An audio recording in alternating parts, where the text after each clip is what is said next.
নমস্কার বন্ধুরা, এই চ্যানেলে তোমাদের স্বাগত জানাই। তো আজকে আমরা জানবো লেনদেন সম্পর্কে। লেনদেন অর্থাৎ ট্রানজাকশন মানে লেনদেন। তো এই যে লেনদেন কি, আমরা আজকে সেটা জানবো। লেনদেন হলো, ধরো 100 টাকা তোমার কাছে আছে, তুমি সেই 100 টাকা দিয়ে একটা বই কিনবে।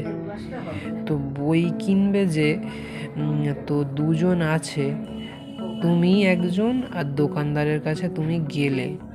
তো দোকানদারকে তুমি টাকা দিলে, টাকা দেওয়ার বদলে সে তোমাকে দিল বই, অর্থাৎ তোমার কাছ থেকে চলে গেল টাকা আর তোমার কাছে এলো হলো বই।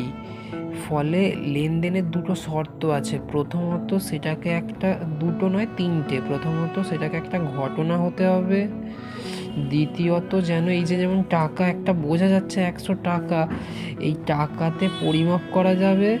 আর তৃতীয়ত হচ্ছে তোমার আর্থিক অবস্থার পরিবর্তন ঘটবে। মানে যেমন তুমি এখানে বই কিনতে যাচ্ছ, তোমার কমছে সম্পত্তি, মানে তোমার টাকা কমছে, এই বই মানে এই বই দিচ্ছে ফলে টাকা বাড়ছে।